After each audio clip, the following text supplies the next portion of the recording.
Good morning, everyone. I'm Mandla Magoro, and I would like to welcome you all to the 2021 edition of the SAIAB Student Symposium. I'm sure we're all looking forward to an exciting day, which will be filled with a showcase of research which is conducted at NRF-SAIAB on a variety of freshwater and marine topics. So on our program today, we have 4 guest speakers and 61 presentations by our research staff, postdocs, as well as postgraduate students. So to start off the day, we'll have an opening address by our Managing Director, Dr. Angus Patterson.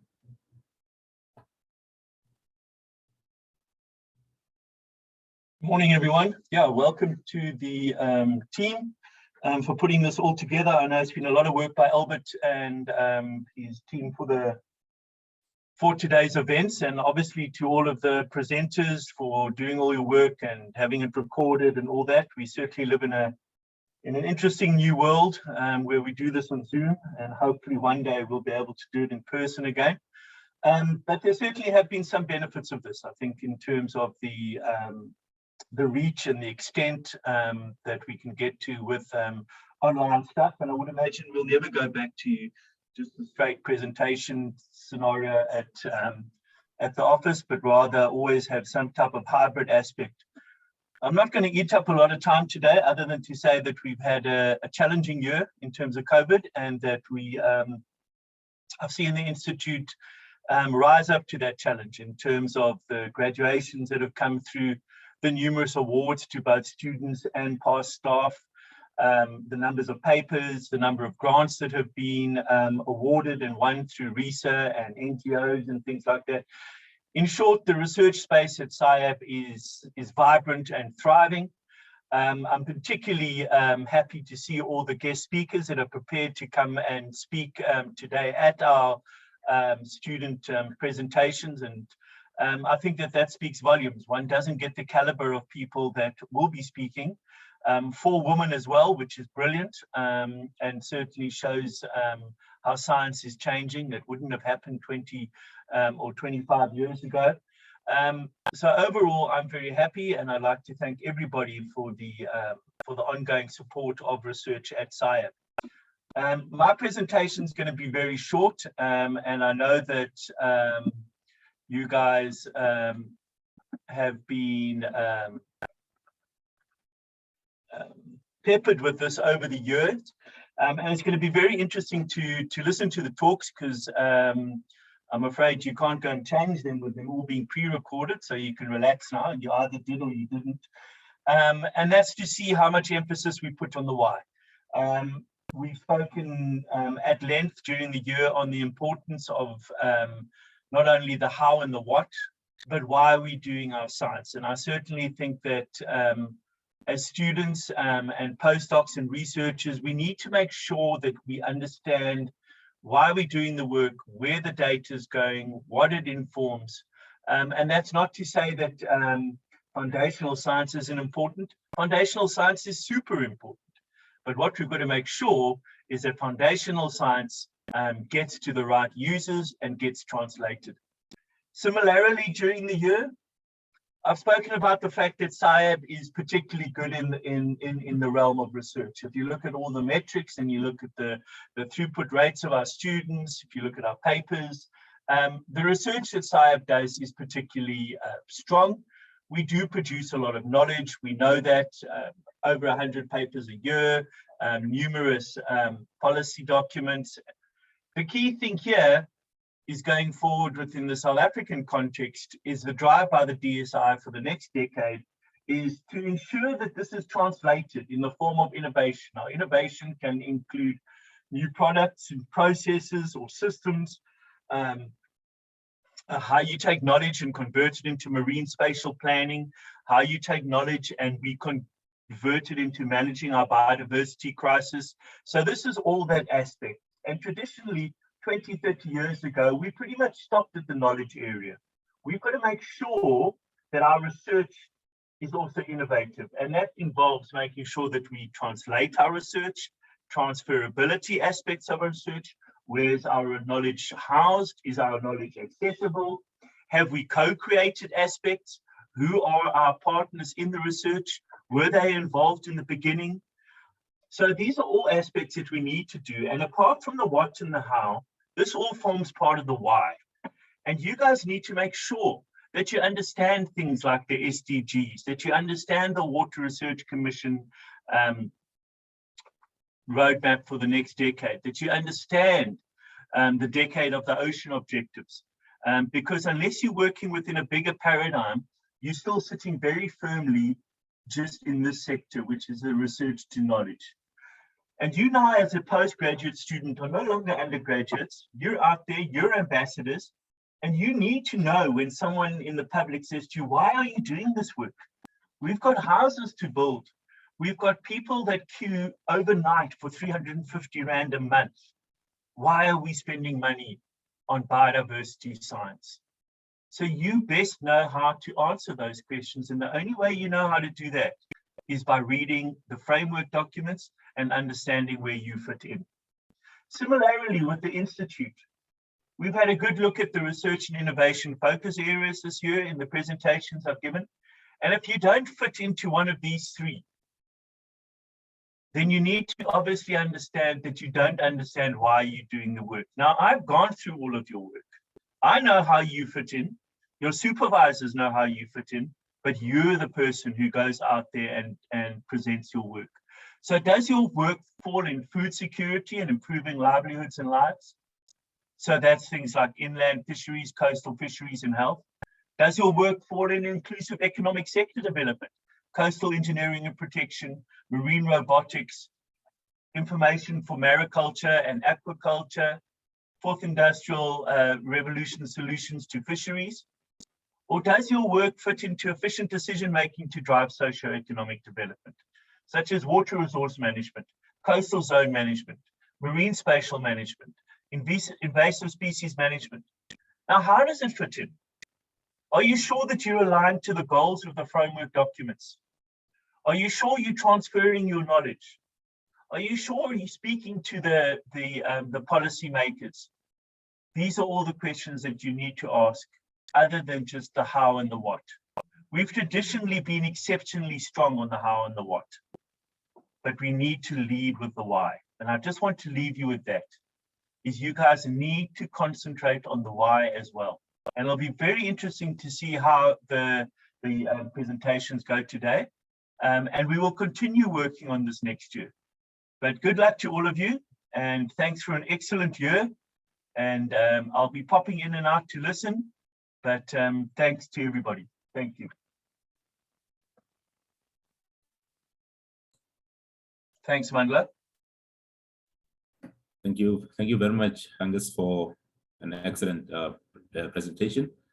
So next up, we have a presentation by Dr. Albert Chakona, who's a research scientist here at SAIAB and a team leader who leads the Freshwater Research Group. And his presentation is titled Unlocking Ectofaunal Diversity of South Africa, a preliminary assessment using molecular data.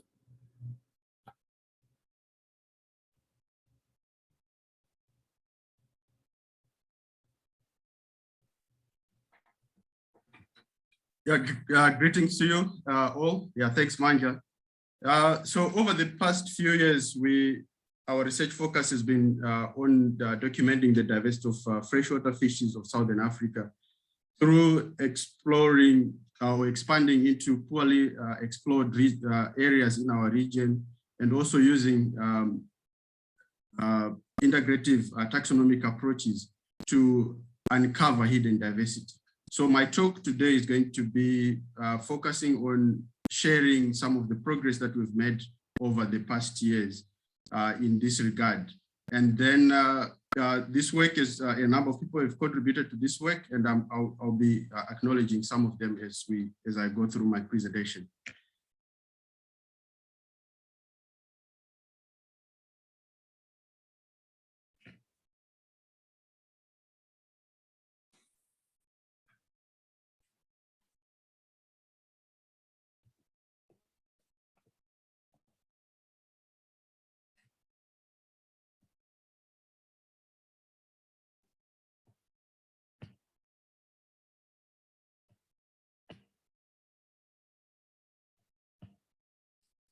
Right, can you all hear me?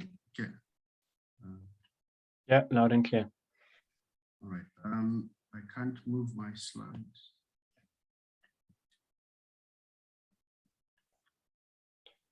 Let's make sure you're in PowerPoint to change slides, not in Zoom.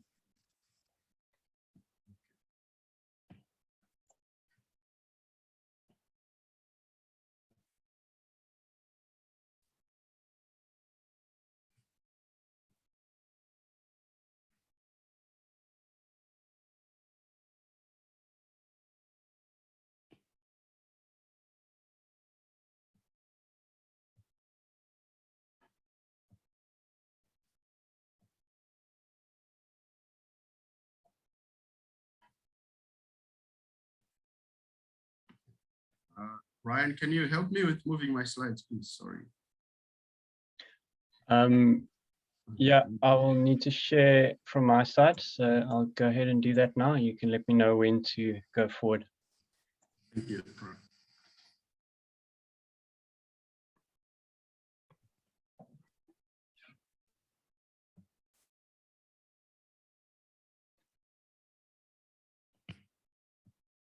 Right. Is that okay? So I would like to dedicate this presentation to Professor Olaf Weil. We continue to cherish and thank him for the leadership and friendship that he shared over the years that we've worked with him. Okay, next slide, Ryan.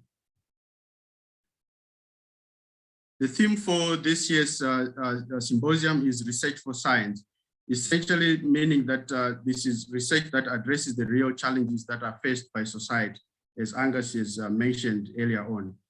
Next slide. One of the challenges that we face is the rapid loss of biodiversity and vital ecosystem services.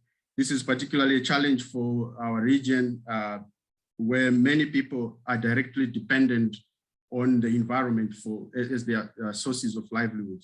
The biodiversity crisis is a result of multiple human-induced impacts, such as spreading of invasive species, hydrological modifications, over abstraction and habitat degradation. Next slide. As a result of these multiple impacts, there's been severe declines in the historical ranges of native freshwater fishes, with several localized extirpations for some populations.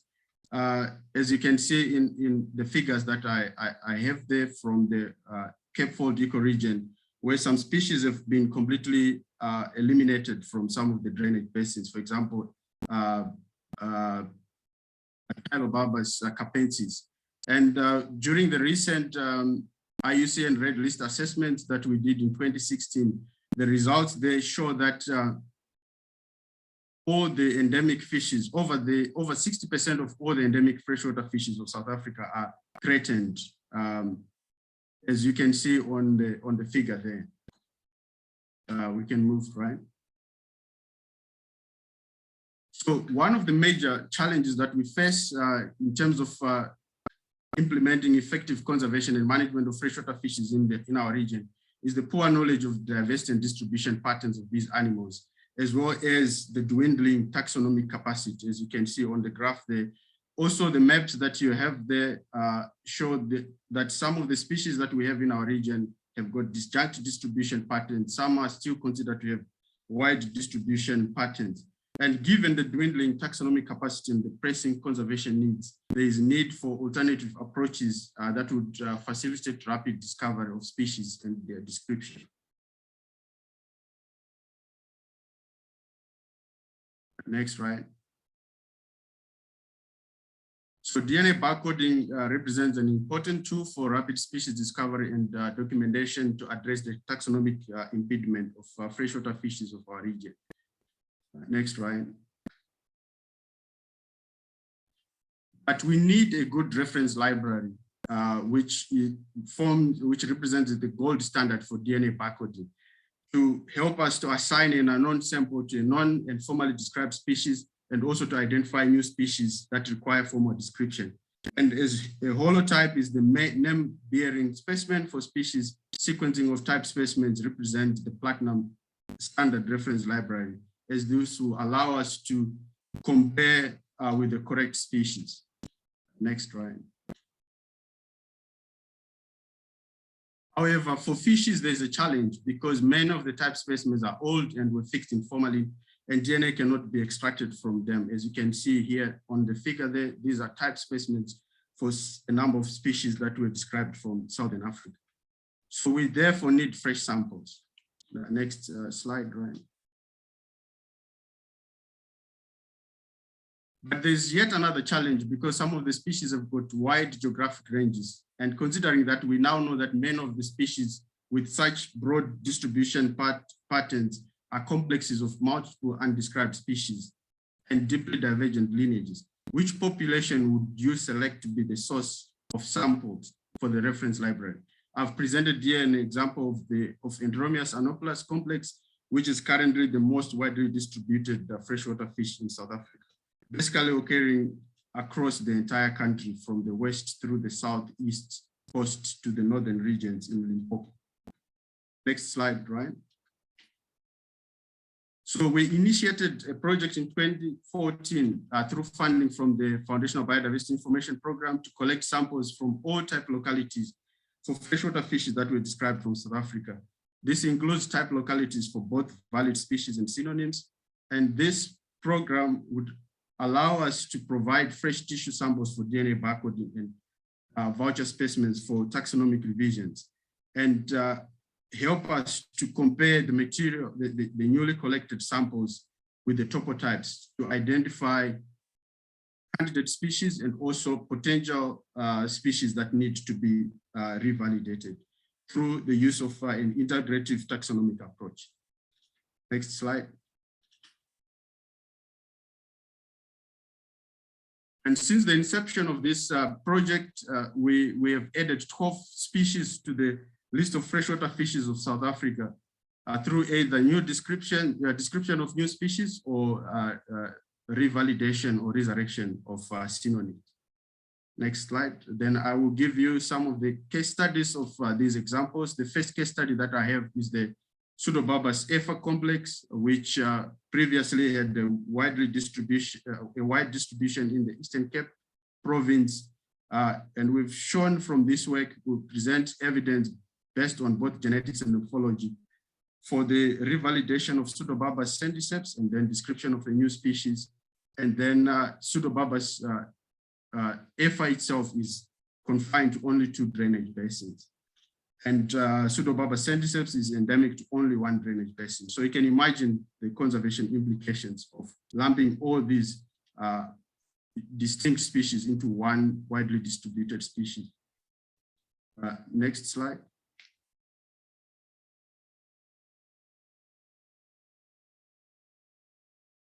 Another case study is the Galaxias zebratus complex, which is currently the most widely distributed freshwater fish in the Cape Fold ecoregion of South Africa.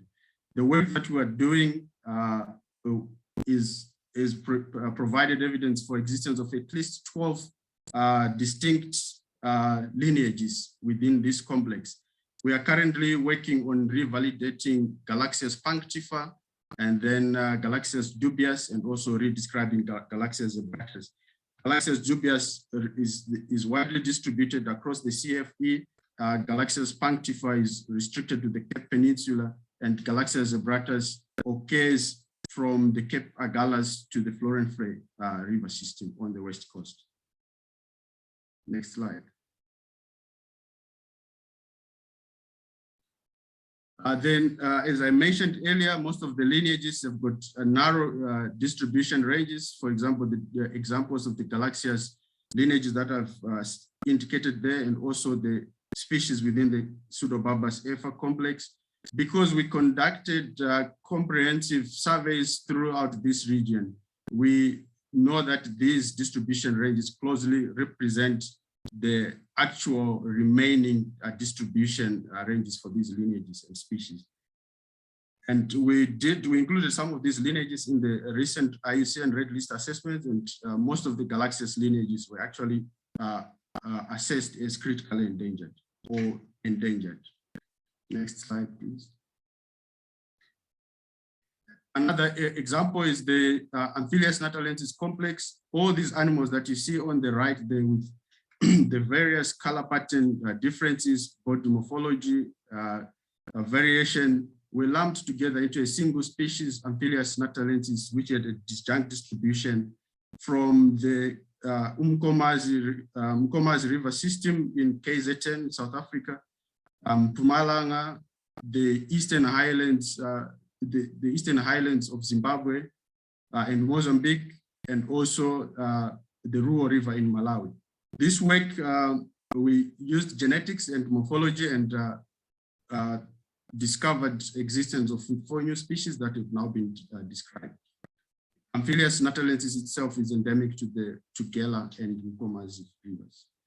Another example is the one that I mentioned earlier, Enteromius anoplas, which previously was considered to be the most widely distributed freshwater fish in South Africa.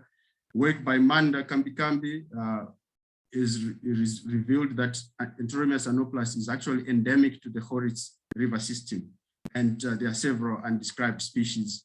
She revalidated 2 species within this complex and described another new species. Next.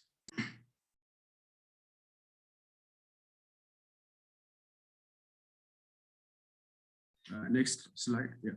Okay. Also, so I think I would want to skip this, but let me talk about this. The rediscovery of Pseudobarbus kotlabe, or the Malutimino, described from the Mkomazana tributary of the Mkomazi River system in KZN, subsequently pushed to extinction due to drought from the type locality. It was never recorded from there since the 1930s. And then this raised a debate about the origin of the type specimens, with other people saying they came from the Lesotho Highlands where extant populations existed. But the rediscovery of the population in 2017 in the Mzimkhulu system helped us to, to resolve this almost century-long taxonomic and biogeographic question. I'll show you on the next slide the results that we've found now that shows that the KZN population is genetically distinct from the Lesotho Highlands population. We can move to the next slide.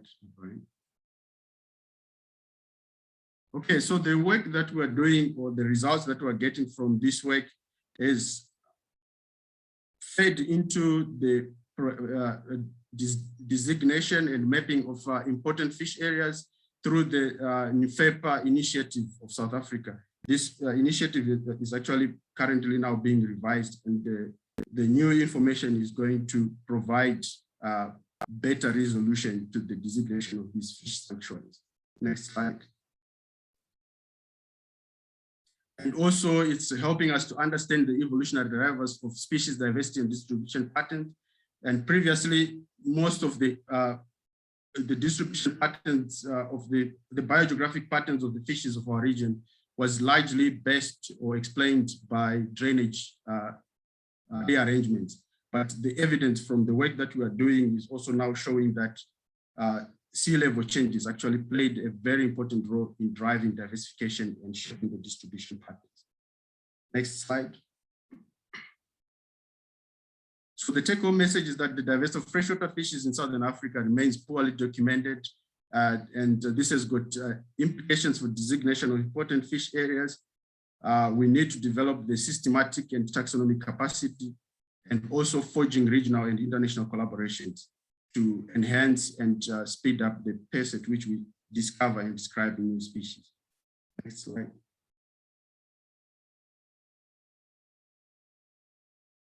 Okay, so I would want to thank the students, the postdocs, and the various collaborators that I'm working with that have contributed to this work. Thank you.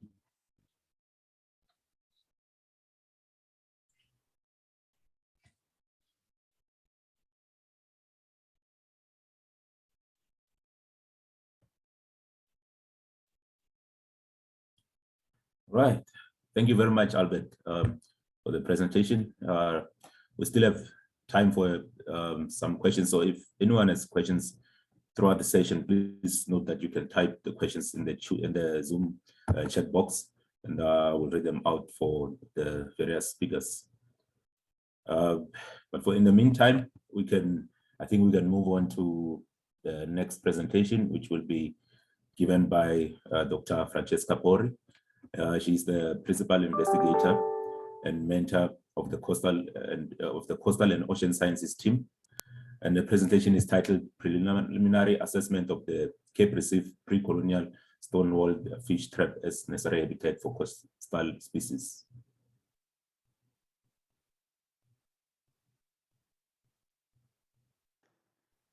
Good day and hello everyone. It's so nice to see, even if virtually, so many students and colleagues after such a long time. And thank you for giving me this opportunity to share some of our findings and show that even during this hard, locked COVID times, our team has managed to remain active. Today, I'm going to talk to you about something that I recently presented at the Community of Practice on the Algoa Bay project research meeting. So please bear with me if you heard about this story already, but I think this research is quite unique that is worth broadcasting it, as it merges a transdisciplinary collaboration done with two great colleagues, Dr. Paula Patrick, who many of you know from her times at SAIAB, who recently relocated from Sion to Abalobi, and Dr. Magda Minguzzi from the School of Architecture at Nelson Mandela University in Gqeberha. The findings of this research have been recently submitted to the Journal of Ocean and Coastal Management, and among the three co-collaborators, there is an additional international co-author for his input on the physical inference of the results of this research. Dr. Nico Weidberg, quite a few of you might also know him from his past time at Rhodes, who currently associated to Vigo University in Spain, as well as the University of South Carolina in the US. So let's get going with our story. Prehistoric Stonewall fish traps are complex architectural structures that occupy the intertidal area, and they were used to take advantage of marine resources for the benefit of people. Examples of these specialized stone structures for catching fish are found around the world and represent an important maritime cultural heritage. In South Africa, pre-colonial traps on the southeast coast of South Africa display the knowledge of the first indigenous people of South Africa and their relationship with the sea. Please see the examples of these traps in these photos. These photos have been extracted from the recent publication, The Spirit of the Water, by Dr. Magda Minguzzi, on her extensive research that she's doing, merging art, architecture, indigenous knowledge, performance, tangible and intangible heritage of these coastal structures and its people. Fish traps also uniquely represent one of the earliest manipulation of the coastal environments by humans.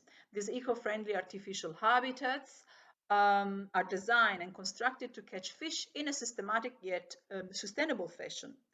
The perimeter of the trap is created by tightly packing stones or boulders into walls, effectively raising the substrate. The inner walls of the traps are usually vertical, making it difficult for fish to escape even during outgoing tides.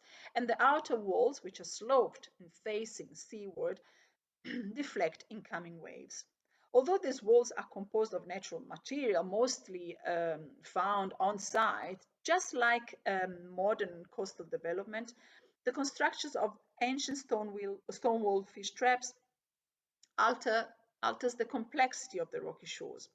The height and the orientation of the wall changes the exposure to the wave action, and the placement of stones or boulder modifies the microhabitats, all of which are key physical factors that define and maintain the structures of intertidal communities. So, while the impact of modern coastal infrastructures on intertidal community is receiving increasing and well-deserved attention, almost no research exists on the effects of these equivalent archaeological structures on coastal ecological processes. In South Africa, research on Stonewall fish traps has mainly focused on how old they are, the antiquity, a much debated theme. mapping the distribution and recording the presence of adult fish. And to our knowledge, only one study has investigated the adult invertebrate population. Since the fish traps are completely submerged during high tide and retain water in an enclosed pool during the outgoing tide, they could also serve as habitat for fish and invertebrate larvae. Hence, the aim of this study and this research was to preliminarily assess this potential role of fish traps as microhabitat for marine larvae. So this ecological study, carried out at one fish trap at Cape Recife, was preceded by a discussion and approval of the project in collaboration with Chief Maleba, who also performed a blessing ceremony prior to the start of the study. You can see here some of the moments captured in these photographs. Sampling was done within the expected reproductive season for fish and invertebrates at one of the Cape Recife traps, this very one that you see in this photograph. The trap is about 18 by 6 meters inside and contains water even at low tide. We sample at new and full moon with 2 trips for each state of the moon, and during a given spring tide we sampled over 3 consecutive days. Planktonic organisms, including the settlement stage of fish and the competent stage of invertebrates, were targeted in this study using a small light traps like the one that you see here in this photograph and in the diagram below. This light trap was adapted for microhabitat applications. Light traps are common, non-destructive sampling gears used to assess larval fish and invertebrate assemblages, as well as a diversity of other positively photoactive zooplankton in marine habitats. Now let's look at the series of the sampling and what this trap also is consisting of. It consists of a perspex chamber open to the exterior by 4 vertical slits, through which positively phototactic, there is a light down here, you can still see it even if it's daylight, positively phototactic plankton enters through the slits. The chamber is protected by a stainless steel frame, and the catch accumulates in a detachable cord end, like the one that you see here, at the base of the light trap, with the collected samples transferred to a bucket and sifted onto a 65 micron mesh sieves. All of the samples were fixed on site with ethanol. They were brought to the lab and they were identified with individuals sorted and counted and identified to the lower possible taxon. So now let's get to the results. The abundance of fish and invertebrate larvae varied significantly across trips, which were nested within moon. And during the new moon phase, the bars in black, larvae of Diplodocus capensis contributed most towards the dissimilarity between the trips 1 and 3, while during the full moon phase, the white bars, crab megalope contributed the most towards the dissimilarity, between trips 2 and 4. Let's look a little bit more in detail at the possible mechanisms that may have reflected in such high extreme abundance of megalope during trip 2. So what happened during trip 2? Well, the strongest winds were indeed occurred during trip 2, which was characterized by westerly onshore winds. South and southeasterly winds prevailed during all our other trips. Given the orientation of the Cape Recife headlands, where the fish trap is located, this yellow star here, it may have resulted in waves and wind approaching from the west from the southwest, and may have resulted in onshore wind and facilitated the transport of the megalope to the shore, the accumulation, the trapping within the Stonewall fish trap, and accounting hence for the high abundance observed. In addition, now look at the bottom graph and concentrate for now on this bottom one. In addition, westerly winds drive downwelling circulation in this region, which forces surface layer to move onshore, while easterlies lead to upwelling of bottom waters and then offshore displacement of surface layer. Since many larvae, many megalopes are neustonic, which means that they occur near the surface, the downwelling favorable winds recorded during trip 2 may have transported significant numbers of these larvae to the near shore. To wrap up the preliminary findings of this research, we can highlight certainly some ecological implication. Although time-dependent, the conspicuous presence of early life history stages of invertebrates and fish observed at the fish trap at Cape Recife suggests the important function of this unique habitat for the development of coastal fishes and invertebrates. Due to the permanent presence of non-stagnant water within the fish trap, even during low spring tide, this novel microhabitat could provide a well-time integrated protection to larvae in the form of stable, subtidal-like conditions. In addition, this fish trap would be far less exposed to marine predators, as also less exposed to harsh physical conditions such as strong waves and wind turbulence, which are usually experienced in the subtidal area. The strongest wind during the sampling period occurred during trip 2 and was characterized specifically by westerly onshore wind that may have helped with onshore larval accumulation. Of course, we would like to hope and see that there are societal implications of these studies, as this research has hopefully raised attention and awareness towards Stonewall fish traps located on the southeast of South Africa, with a view towards developing a more inclusive, transdisciplinary input for the management of these marine cultural heritage sites, specifically involving the first indigenous peoples of South Africa. Pre-colonial Stonewall fish traps at Cape Recife are largely unrecognized, despite the marine heritage value that they carry. And through this preliminary study, we hope and that we have highlighted the additional ecological potential of these traps in terms of microhabitat that can facilitate the development of the fundamental yet very vulnerable early life stages of coastal fishes and invertebrates. We are well aware that a more integrated, geographically extensive investigation on these ancient human-made infrastructures is needed to assess the broad ecological role with the continued involvement of the local indigenous communities. I would like to thank you for your attention, but all of us co-authors of this research would like to mostly acknowledge the first indigenous peoples of Southern Africa, and in particular Chief Maleba, who accompanied us during our first trip to the fish trap, blessed the study, and provided us important quoted testimonials, which are included in our submitted paper. We would also like to thank our funders. Without funds, there's no fun. And everyone who came to help, either in the form of trap design, prototype production, or in the field during this pandemic-driven unique sampling. Thank you.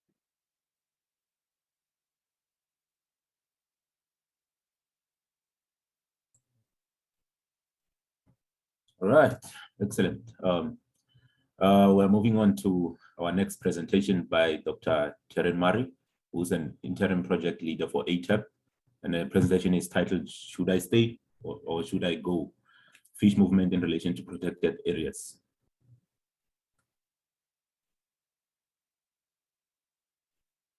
Should I stay or should I go? Linking movement data to protected areas. I'm Dr. Terren Murray, and let's get moving. Animal movements shape ecosystems by structuring interactions in space and time with other animals, including humans. But why study these movements, and why is it important? In a nutshell, it is crucial for the development of appropriate conservation measures and management regulations, especially for spatial interventions such as estuarine and/or marine protected areas. Acoustic telemetry provides a powerful tool to evaluate the benefits of EPAs and MPAs. It is essential to understand the degree of efficacy and connectivity between these MPAs, as without protection, fishes would be overexploited, stocks would collapse, and resources would be consumed unsustainably, which would lead to hunger and a severe impact on society. Some estuaries fall within marine protected areas, but the protection does not extend to the estuary, for example the Cozy Bay Lake system in the Isimangaliso Wetland Park. Juvenile river snapper tagged within the lake system showed extreme residency to release sites, highlighting how important the system is to at least one estuary-associated species. However, these resident juveniles remain at risk due to the lake being open to recreational and subsistence fishing. A potential management option for these vulnerable species is the implementation of estuarine protected areas, a management tool that has been described as the missing armor for the conservation of fishes. The Gurker Estuary in the Western Cape has a no-take estuarine protected area which has been in place since 2005 and provided an excellent opportunity to assess the efficacy of this existing EPA to resident spotted grunter within the estuary.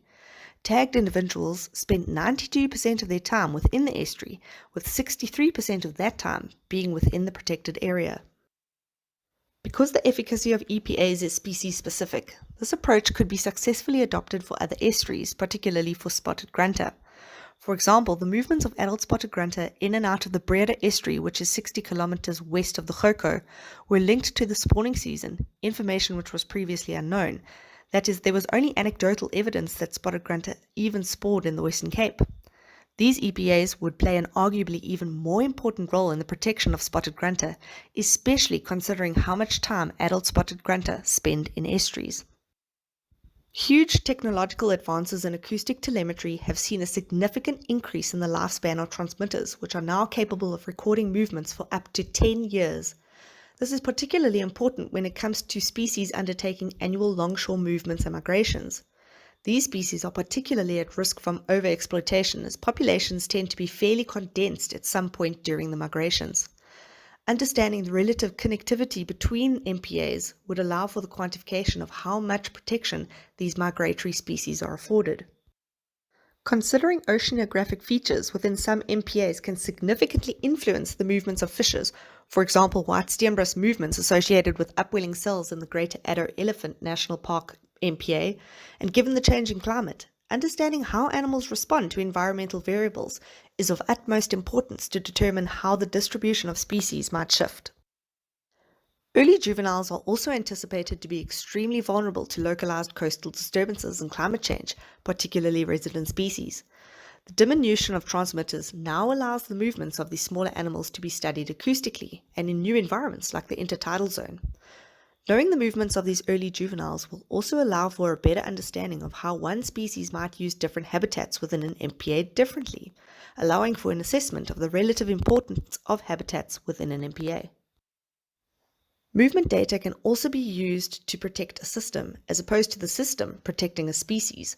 For example, highly and successfully invasive common carp were tagged in Groenvlei Lake in the Western Cape in order to identify areas or times of the year where adults aggregated in order to successfully implement and optimize targeted control strategies. The downfall of acoustic telemetry lies in the fact that tagged fish need to be within the detection range of a receiver before they are able to be detected. Many MPAs within South Africa have some receivers deployed in them as part of the Greater Acoustic Tracking Array platform. However, many less accessible MPAs, particularly the recently promulgated ones, are lacking in listening power. There is potential to expand the passive array in a more active way, attaching receivers to boats that regularly go out to sea and are moored for extended periods of time, for example, research vessels or dive charters. In conclusion, movement data collected using acoustic telemetry can provide some crucial insights into how a species or multiple species use protected areas, so it all depends whether a fish should stay or should it go. Right. Thank you very much, Cheryl, for quite an interesting presentation. If there are questions, please, you can continue typing the questions in the chat box. So we'll move on to our next team leader, Errol Wiles, and his presentation is titled Towards Ground Up Marine Spatial Planning, Conservation and Marine Mining.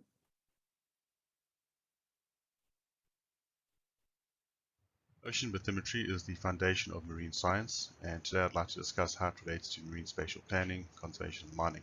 My name is Errol Wiles, a marine geologist at the South African Institute for Aquatic Biodiversity. Ocean bathymetry is the foundation of marine science, and today I'd like to discuss how it relates to marine spatial planning, conservation and mining. My name is Errol Wiles, a marine geologist at the South African Institute for Aquatic Biodiversity. Multibeam bathymetry is a hydrographic survey technique that uses sonar to calculate depth based on the two-way travel time between the sound source and the seafloor. Multibeam bathymetry relies on high accuracy position and motion records to calculate where the vessel is in space. It does this by using numerous satellite bands to accurately locate the vessel during acquisition of data. Seafloor depth comes from soundings, which are controlled by an inertial motion unit, which removes vessel motion and sea motion from the data. The result is a swath of seafloor that's covered with sound, which represents depth at a particular X and Y location. So the insonified area is your depth ping that you'll get back as a data record. During a typical hydrographic survey, you'll collect hundreds of thousands of XYZ points for position and depth. These are then processed and combined into a model of the seafloor. And this model has significantly fewer artifacts and errors than low-resolution seafloor models such as GEBCO, which means it's inherently more useful to various user groups and stakeholders. It describes not only the shape of the seafloor, but also speaks to its composition. You're able to quantify various types of seafloor in a region, and has multiple outputs that we'll discuss as we go. So how does this relate to marine spatial planning? Well, bathymetry is what we're trying to plan spatially. It describes the seafloor. And if we're looking for informed evidence-based decision making, we need to be working with the best data at hand. And high resolution multibeam bathymetry is the best way of describing the seafloor as a base layer, as a foundation to work from. We're looking to unlock the ocean economy. We want society to engage with the ocean. We want to have healthy ecosystems and good ocean governance. And all of this stems from understanding what we have in the first place. We want to quantify the seafloor in terms of reef, unconsolidated sediment, types of sediment, types of reef. And this is what multibeam bathymetry can bring to marine spatial planning. Within marine science in general, we're trying to conduct research. We're trying to sample areas. We want to understand how ecosystems function and how they add value to our lives. We want to provide food security. We want to protect areas through conservation. We've got moorings for scientific research, for industrial purposes, oceanographic sampling, mining. There are a whole host of stakeholders involved in the marine space. And this is only going to get greater as time progresses, especially as we try and extract more value from the economy. So how do we achieve all these goals, and how do we monitor progress in the marine space in whatever aspect we're working on? Multibeam bathymetry allows us to see the seafloor. It allows us to quantify how much seafloor we have. It shows us how much of it is reef, how much of it is sand. We can then break it down further into the types of reef and the types of sand. Is it rugged? Is it low relief reef? Are they large bed forms or small bed forms? Are they current generated and mobile? Are they static? It brings a whole new perspective to marine spatial planning, that you can actually see what you're planning and you can quantify it.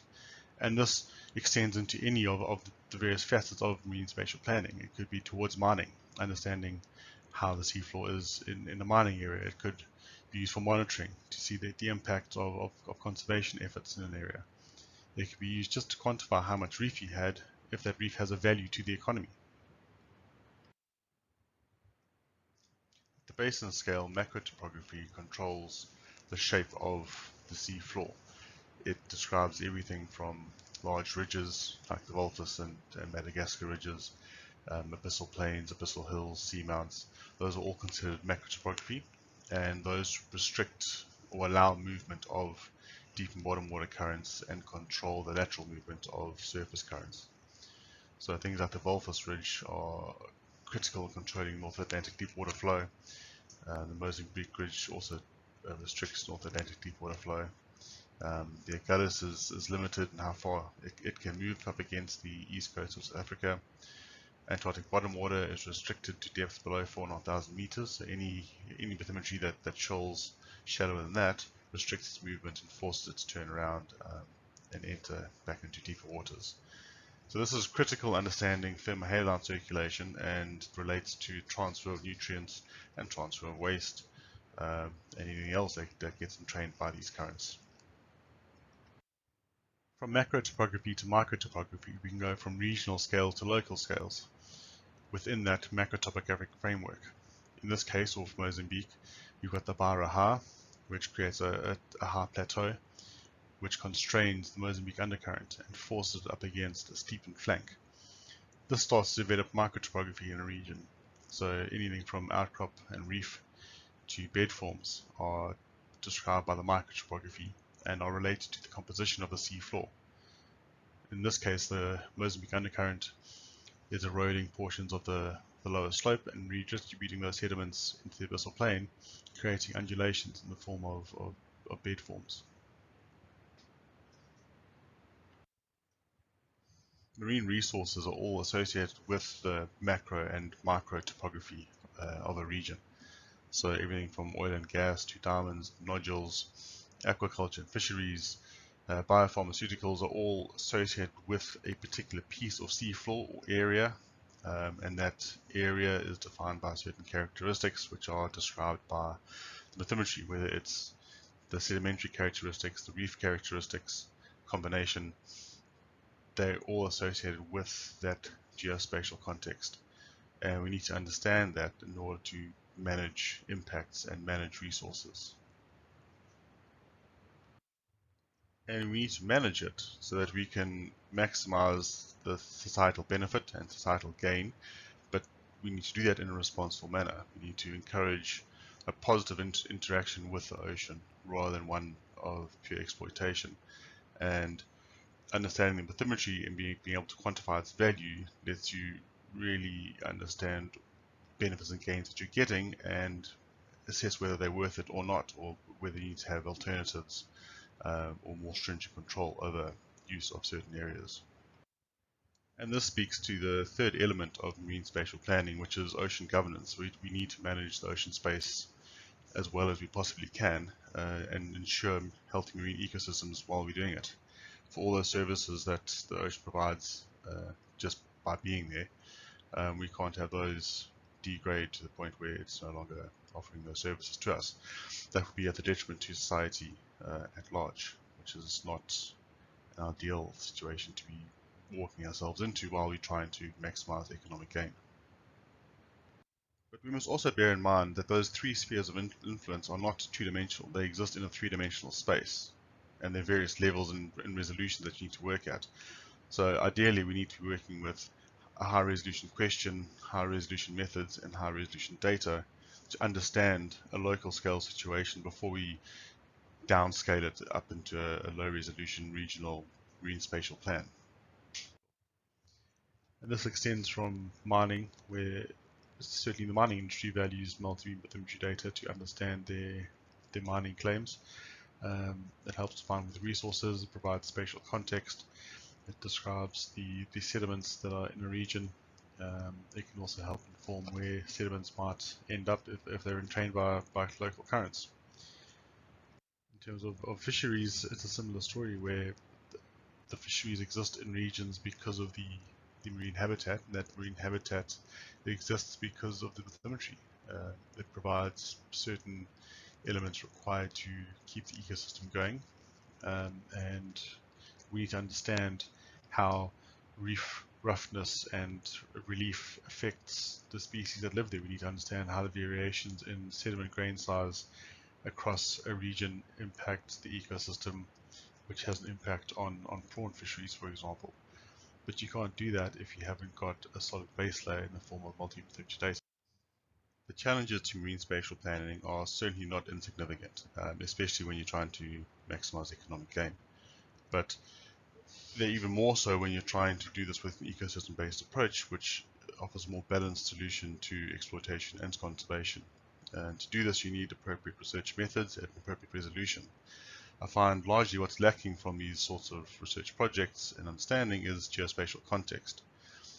We lack the ability to quantify resources, we lack the ability to quantify ecosystems, we lack the ability to quantify marine habitats, just in terms of spatial extent as well as value to the economy.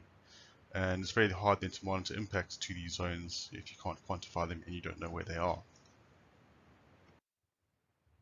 However, this is changing, and we're seeing some great work coming out that considers multi-beam bathymetry and hydroacoustic data in understanding marine habitats. We also see that ecosystem-based approaches are starting to work with multiple scales and multiple levels within their planning and research, which is an excellent way to move forward and understand local context before extrapolating it across regions. Using multi-beam data as a base, there are various derivatives that we can pull out of the bathymetry data. Things like rugosity, relief, aspect, exposure to currents, exposure to waves. There are various components that are useful to understanding marine habitat and marine ecosystems and allow us to quantify these different facets of marine habitat. Marine spatial planning isn't a piece of cake, but if we look at it the way that geologists look at the world, it is a series of layers with some mixing. At the base, we have bathymetry data, which allows us to select sites and understand the geospatial context of an area. Below that, we might have seismics to look at the evolution of an area. But above it, and from selecting sites on the multi-beam data itself, we can look at reef habitat, we can look at the marine fauna and flora that live in an area. We can choose sediment sampling sites. We can understand wave exposure or exposure to currents. And we can add many different levels and variables to research. The goal being that our cake has as many layers as possible at a highest resolution possible to develop a meaningful and holistic marine spatial plan at a regional scale as well as at a local scale. And one of the primary concerns with marine spatial plans is that a global scale generalization could very easily underestimate the spatial temporal diversity of controlling mechanisms, and certainly one of those controlling mechanisms is the bathymetry of the sea floor. Thank you very much for your time.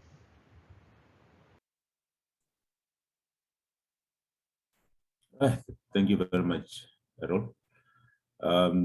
So our final team leader presentation for today will be by Dr. Nikki James, who's a senior scientist, and the presentation is titled "The Seascape of Coastal Nursery Areas in Temperate Algoa Bay, South Africa."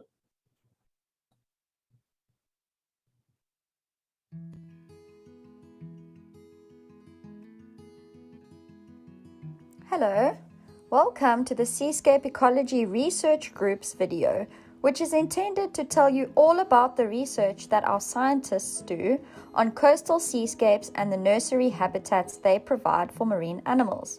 So stay tuned for a journey into our underwater world. Fish nursery grounds are critically important in the life cycle of fishes.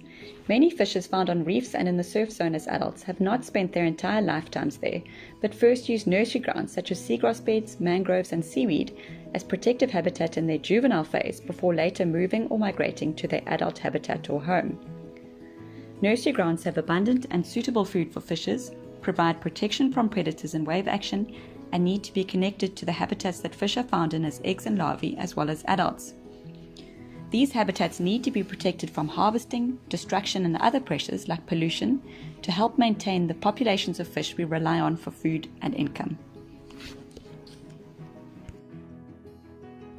Along the south coast of South Africa and bordering the city of Gqeberha is a large coastal bay called Algoa Bay. This bay is full of marine life, which includes dolphins, whales, fish, penguins, small microscopic animals, corals, and seaweeds, just to mention a few. This makes it a really diverse and interesting coastal ecosystem. Many people enjoy the benefits of these coastal resources through fishing, tourism, or simply by enjoying their time at the beach. And all of these benefits rely on marine ecosystems that are healthy and well taken care of. Examples of important nursery habitats include seagrasses, mangroves, and seaweed. Seagrasses are underwater flowering plants that occur in extensive beds or meadows in coastal sheltered waters. In South Africa, because our coastline is not very sheltered and we get lots of wave action, seagrasses are only found in estuaries where rivers meet the sea. Mangroves are a group of trees that grow in the tidal part of sheltered coastal waters where very few trees would be able to survive. In South Africa, mangroves are also only found in estuaries. And then seaweed is a type of multicellular algae rather than a plant that lives in the sea. All of these habitats provide 3D structure for the baby fish to hide in, live in, and also a place for food to grow and live. Unfortunately, Algoa Bay and its important nursery habitats are under threat from the activities of many people that sadly do not care for the environment. For example, many fishermen do not always follow fishing rules and regulations. Fishing pressure can severely deplete fish stocks, especially for certain species that are large and slow growing. Adult fish stocks are further affected if their young offspring cannot survive to become adults. With pollution and litter being big problems faced by young fishes in their nursery habitats in Algoa Bay, this gives them little chance to survive to become adults and add to fishery stocks. Wastewater and sewage also flows into our rivers and coastal waters, causing pollution that is harmful to the seagrass nurseries that are common there, and ultimately this is harmful to marine life. People also litter on beaches and nearby areas adjacent to the coastal nurseries. Marine animals accidentally eat plastics and other litter, and this litter can also smother and damage sensitive habitats like seagrass and seaweeds. These threats need to be addressed not only by scientists but also by society in order to conserve our precious marine environments and marine animals. In Algoa Bay, we are lucky enough to have two of these very important nursery habitats. We have seagrass beds in the Swartkops estuary and seaweed-covered reef in the western corner of the bay in an area called Flat Rocks. We have a team of scientists and student scientists who are working to uncover just how important these two nursery areas are for juvenile fish. Our results show that both seagrass and seaweed are critically important nursery grounds for lots of fish that people catch later in their life when they are adult fish. These include species such as Cape Stumpnose, blacktail, zebra, streapie, as well as grunter. Our student scientists are now going to tell you all about their exciting projects in the bay. Food available to baby fish at Flat Rocks and what they are eating. In my study, I worked out how much food for baby blacktail and streapie fish is at the reef in Algoa Bay called Flat Rocks. Flat Rocks is the seaweed reef past First Beacon on Marine Drive. I collected samples of different types of food that young blacktail and streapie eat. I used the food samples to calculate how much food of different types there is for the baby fish at Flat Rocks. There are three main seaweeds, microalgae, and invertebrates in the reef. In the laboratory, I worked out what the fish were eating. Blacktail and streapie both eat small amounts of seaweed and invertebrates and eat a lot of microalgae. The Flat Rocks reef has a lot of food for baby fish, and the baby fish need reefs like these to grow into adults. My research is looking at how macroalgae reef structures provide necessary function to fishes by mapping these habitats and recording the juvenile fish that occur there using remote underwater video systems. Indawo zokuhlala inhlanzi ezisencincana zinamanzi angekho nzulu kwaye zinendlela ethile yokwakheka njengoba kufumaneka ingca yolwandle okanye ukhula lwaselwandle kwezi ndawo. Kwezi zakhiwo zokhula lwaselwandle, inhlanzi ezisencincana zifumana indawo yokukhuseleka kunye nokutya. In my research, I have observed that more juvenile fish and a greater diversity of fishes occur in complex habitats than in those with less complexity. Izifundo zifumanise ukuba kukho inqanaba eliphezulu lokusinda kwiindawo zokuhlala iintlanzi ezisencincana ezintsokothileyo kunalezo zingantsokotanga. Kwezi ndawo zintsokothileyo ziyazivumela iintlanzi ezisencincana ukuba zikhule zibe ziintlanzi ezindala kwaye zibuyele emanzini anzulu ziyokongeza inani kwiintlanzi esezikhulile. Ngaphandle kwendawo ekhuselekileyo, iintlobo ezininzi zeentlanzi zingabekeka emngciphekweni. To protect the fish that we eat and the fish that we love, let us protect these valuable habitats. My study looked at what food items were available for young fish to eat in the seagrass habitat of the Swartkops estuary. Seagrass beds are an important habitat for fish and invertebrates as they provide lots of food for them to eat and protect them from predators. The Cape Stubnose is an important fish species that uses the seagrass habitat and eats the microalgae that cover the seagrass leaves. The seagrass leaves were covered with diatoms for the Cape Stubnose to eat. Diatoms are single-celled microalgae that have cell walls made of silica. The Cape Stubnose also feeds on invertebrates in the sediment of seagrass beds. These include crabs, mollusks, prawns, shrimps, and polychaete worms. Some species of invertebrates that were abundant in the seagrass beds included the paleomon shrimp, the marine gastrobot tickshell, and salt-tolerant snails. The number of diatoms and invertebrates available for the Cape Stubnose to eat in the seagrass habitat differed between seasons, but the actual food items they were eating remained the same between seasons.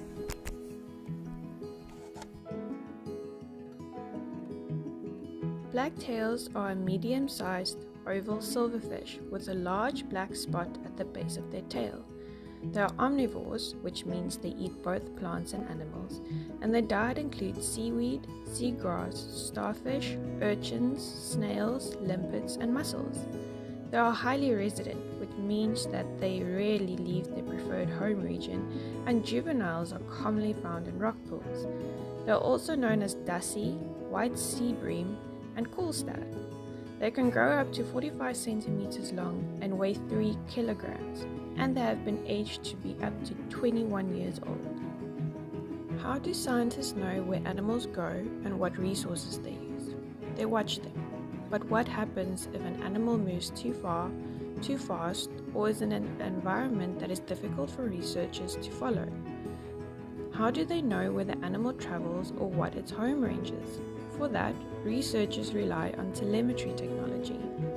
Telemetry transmitters are electronic tags that are placed in or on the animal and continually send out a signal that can be picked up by a receiver tuned into that frequency. The signal from each telemetry tag is unique so that the researcher knows which individual has been located and where it is. With enough locations of enough individuals, for example, a researcher can build a map of the species distribution, identify the individual home ranges and migration patterns, and compare these with other information such as locations of food, shelter, or human activities. For example, think of trying to track a leopard. These big cats are very good at hiding and often only become active at night. So, to be able to know where the cats move, researchers might put a GPS collar on them and then be able to track them and see how far they travel and where they prefer to rest.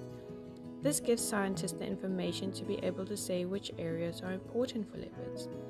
Similarly, tracking fish movements can be difficult because of the environment that they live in. Telemetry technology is very helpful for this, and we are using it to see which environments and habitats are important for blacktail and Cape Stubnose. We put little tags in the fish and then place telemetry receivers in specific habitats in the sea. As the fish swims past that receiver or takes a rest or feed, the receiver picks up the signal of that specific fish. We can then see which habitats they choose more often. It is important to know this kind of information as it tells us what kind of habitat should be protected so that the fish will have a nursery area that will allow them to grow and be part of the bigger population.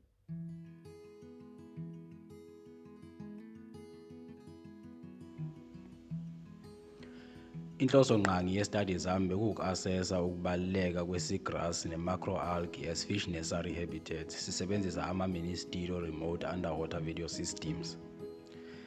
I-seagrass esemplishe kuyo ise-swartkops and then i-macroalgae esemplishe kuyo ise-flat rocks. From a total of 24 overall fish species recorded in both habitats, 6 species were common between the two habitats, 2 species were only recorded in macroalgae habitat, and only 5 species were only recorded in seagrass habitat. There was no significant difference in relative abundance of overall fish recorded in these two vegetated habitats, but species richness was significantly higher in macroalgae habitat.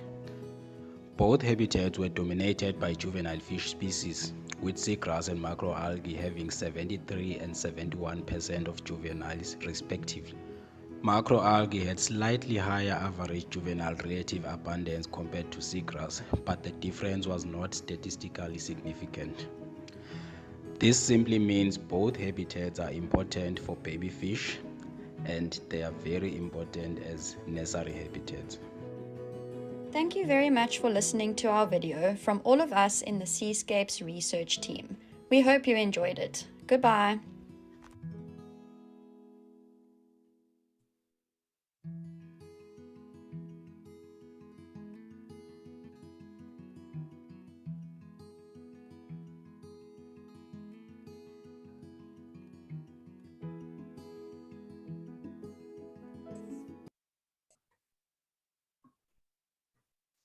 Excellent.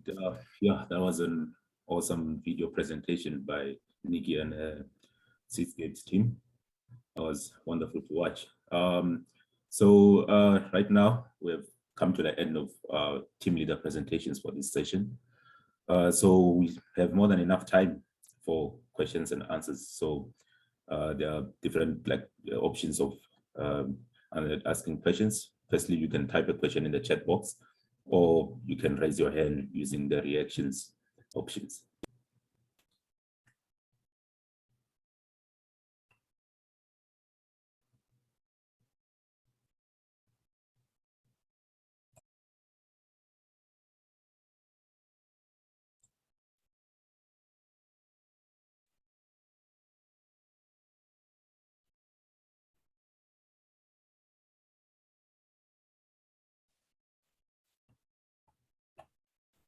Can I ask a question? It's Monica.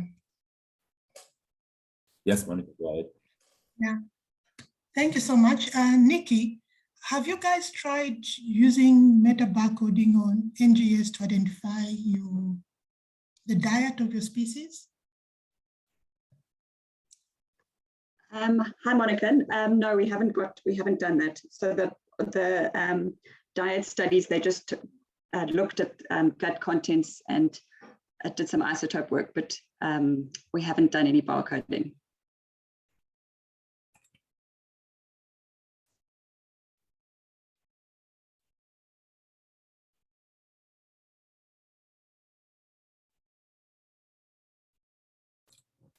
Right.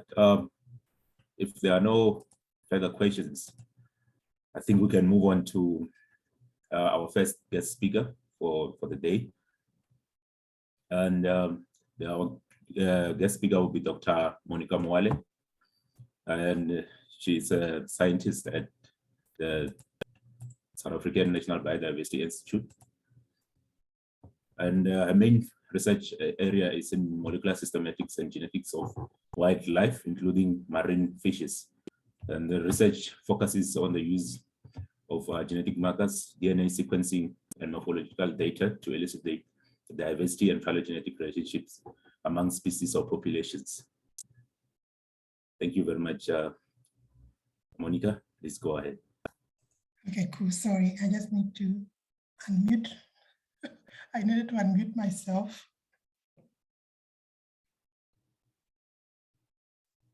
All right, so thank you so much. I don't know if my keys are working. Sorry about this. For some reason, my keys are not working.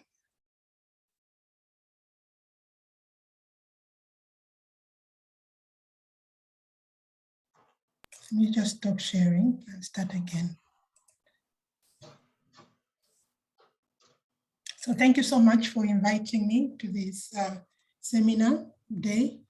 As a former SAIAB staff member, I'm excited to see what everybody else is doing and the amazing type of work that's still happening in the department. All right, so our talk is on the gap analysis of vertebrates in South Africa.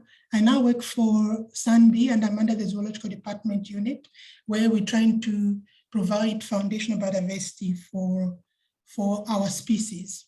South Africa, as you are all aware, is very biologically diverse, and we have so much land area with a lot of diversity when you look at plants, whether you look at reptiles, your birds and the mammals.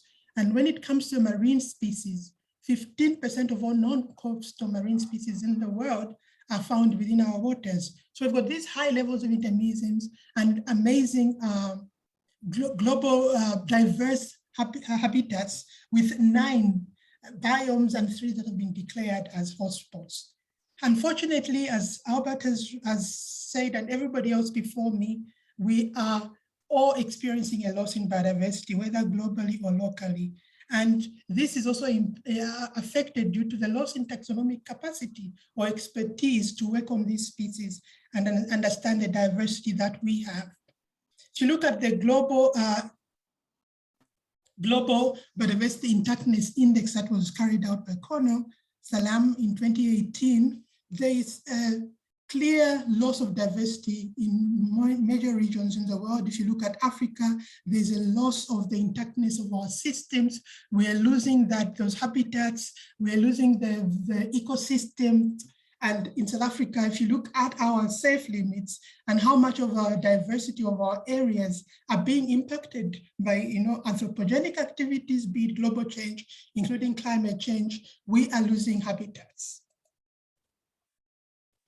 And then the recent biodiversity assessment that was done in 2018, though the data was from 2016, also highlighted the value or the loss in the diversity that we are facing in ecosystems as well as species.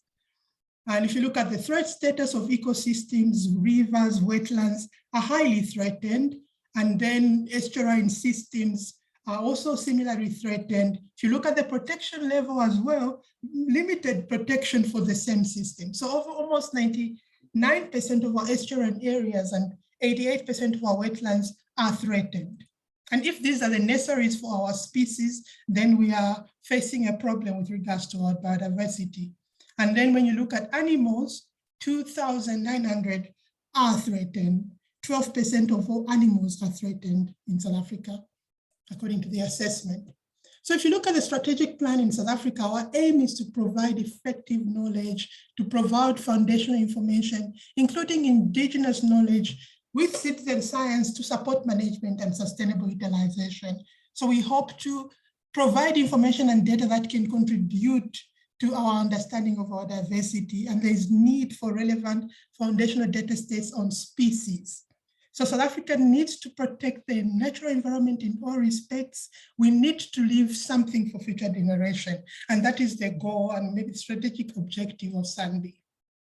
So one of the major projects that's trying to achieve this is the Barcode of Life initiative or program, where they're using DNA barcode, looking at sequence variation in short gene regions to discover and distinguish species, and thereby provide that foundational biodiversity information at the basic unit level of a species by looking at genes and the variation within those gene regions.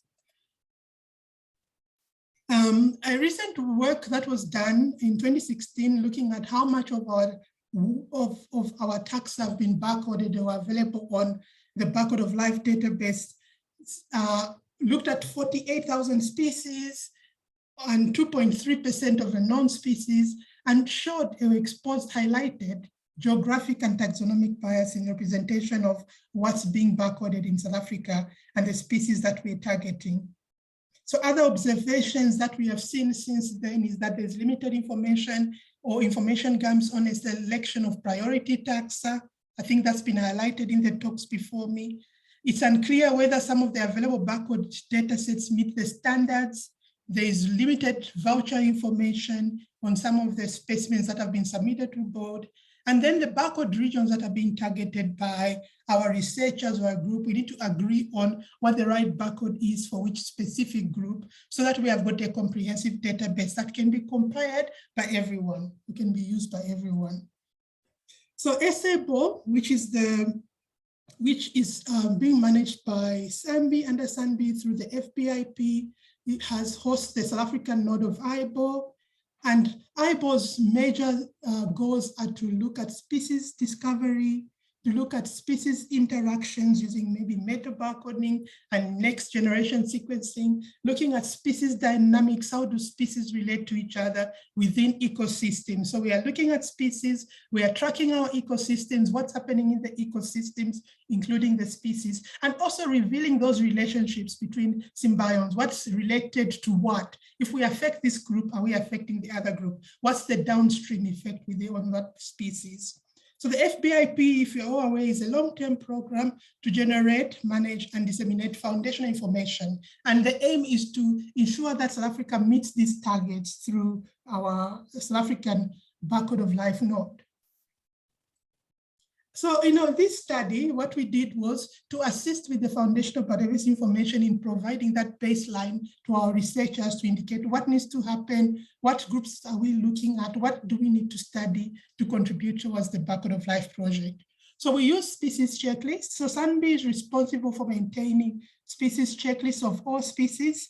In my unit, we're looking at all animals, so vertebrates, fish, birds, mammals, including insects, invertebrates. So we looked at our 6 species checklist, we looked at the board checklist, and we looked at the recent National Biodiversity Assessment, because for some species groups that were evaluated there as indicators of change, the data is more updated in the NBA. And then we worked together with board, Mr. Jivan. He gave us a list of species from South Africa that have been barcoded, and together with an intern from the University of Johannesburg, we compared the checklist of what's been barcoded and our checklist information to see where the gaps were and to see where there's differences within taxonomy.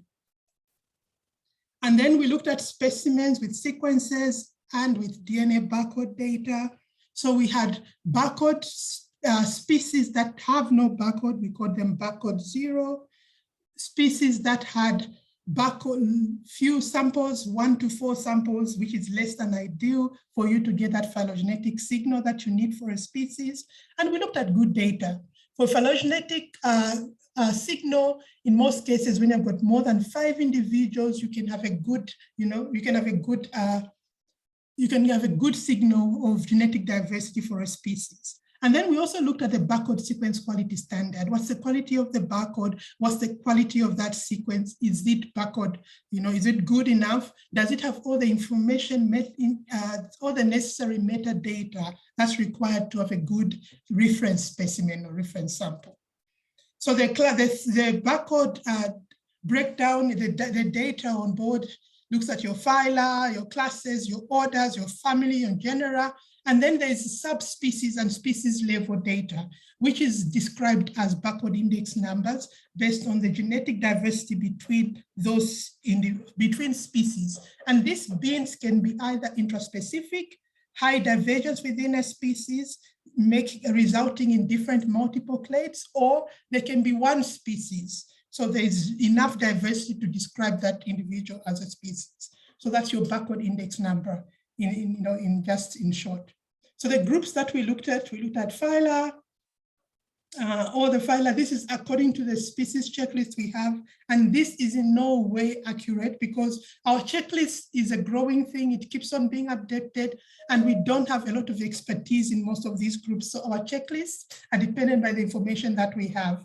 And in Africa, I think most of our taxonomy is very old. We have got taxonomy described in the 1800s, 1700s that has never been revised or reviewed. So there's a lot of work with regards to taxonomy of most of these groups. And in this talk, I'll look at the chordates, which where the vertebrate groups I'm talking about are represented. So the current board records, over 13 million records on board. That was this was just a check I did about a month ago, but I'm sure this has changed because board is continuously changing. And if you looked at the published sequence records from South Africa, over 500,000, 48,000 have records, 9,000 have species names. We have got over 32,000 bins. So already you can see a discrepancy, your species names versus your barcode index number. So there's so much more variation in our data than the species names that we are assigning to it, or we are picking up geographic variation within some of these species groups or names that we have. So this shows you that the barcode is probably going to give us good enough foundational data for us to understand biodiversity of some of these species locally. So the first group I'm going to go through is birds. And like most taxon groups, birds are very well known. And in South Africa, the checklist for birds is relatively stable. Approximately over 800 birds, 68 are endemic, 132 are near threatened. And if you look at seabirds, highly threatened due to the effect of fisheries or fishing. So we have groups of birds that we need to look at and study, but how are they performing with regards to barcoding? So if you look at the barcode data on board is very sparse. So this is a representation of the data that's publicly available on board. And if you look at the institutions contributing to board data using the cytochromopsis-1 gene, very few South African institutions. So the NZG, which is us, 44 specimens that are available at the Soul Museum. So you can see that very few South African institutions are not contributing to the barcode of wildlife database. So there's not enough institution. We need to fill these gaps, or is the focus for birds in South Africa done on different gene regions? But then if that data is there, is it accessible? Can it be compared? Does it have the relevant voucher information associated with it to be called a good reference sequence? So when we look at then the bird orders, 109 threatened, 34 endemic species have no barcode record at all, according to what's on board. So some of these orders here I've listed have zero representation on board. And then if you look at the groups, based on our checklist, very few have got good barcode data. So the dark blue represents good barcode data, but you can see the rest of them, if you look at the percentages, more than 80% are not barcoded. So birds appear to be underrepresented, and maybe it's because the people are not using the CO1 gene, but I checked for some of those groups, even on GenBank, there are no reference sequences. So the passeriforms, the perching or songbirds, a major group in South Africa, limited. So one of the works that we're doing with an MSc student is looking at forensics and adding species of forensic concern. So this is an MSc project where she's looking at cranes, because cranes are threatened in the wild because they are traded. And in most cases, we suspect that traders steal birds from the wild, and then they pretend that they are captive bred. So we have to identify species, identify individuals, and also prove that these are captive bred individuals. So we're looking at NGS, SNPs, and also looking at microsatellites, and also looking at DNA barcoding, species identification. So this was the data we did as part of the Barcode of Wildlife project, and you can see that there's good resolution or good signal at a species level for these birds. So with this, it's good species delimitation. It's an example of good delimitation. When we looked at falcons, another traded group of species that is threatened, highly threatened. We've got a critically endangered species, South Africa, your peregrine falcon. But if you look at the data, there's no resolution within the DNA barcode, although there's very low diversity. We find unique resolution, unique genetic signal for other groups, but when you look at our local species, there's low diversity, probably a recently evolved group. There is, I think, some substructure, but we have to unravel that to understand what's happening. So very low CO1 divergence. So the signals we're getting is the barcode is giving us good resolution for species. We're getting good identification at the species level, but we're also getting some groups where we probably need to add other genetic data. So the next group we looked at is your amphibia, aquatic group, priority group, dramatic declines globally. In South Africa, we've only got one order, Anura, 408 records. We have got 384 published records, 84 bins for 51 species. Again, more diversity than the species names that we have. And then we find a lot of records on board which have no name. I think it's because people are collecting tadpoles and they're sequencing them and they're adding them to board, but these have no species name. So if you look at the group, this is a very well, I think, studied group in South Africa. Lots more institutions looking at frogs in South Africa. So we think that this group will probably be, this group will be backwarded by this group. So enough local institution likely to fill the gaps, and we probably will get enough good taxonomic information on amphibians. Then if you look at the data on board, 51% of our amphibians are endemic, 43 of our endemic species have no record at all. So this end means endemic, greater than 5, endemic, less than ideal. Again, you can see the numbers. A lot of our species are missing reference data. Then we can go to mammals, a relatively well-known group, charismatic. Most of our species, the big 5 are mammals. So a lot of people you would assume are working on mammals, but mammals are also going under a global decline due to unsustainable use, habitat destruction. And then according to the NBA, over 300 species were assessed and 57 of those were endemic, but there's gaps in our knowledge. A lot of our species within these are data deficient. If you look at the data deficient and not evaluated, near threatened, rare, and data deficient species, 56 species, mammal species, have no data or poor data records on them. And then if you look at just one group where there is all the groups, okay, and look at the barcode, number of barcodes again, a lot of species have no barcode records. And the most threatened group seems to be small mammals. They're very underrepresented on board. And then when we looked at mammals, I think one of the issues that people have with barcoding with mammals is that people use different gene regions.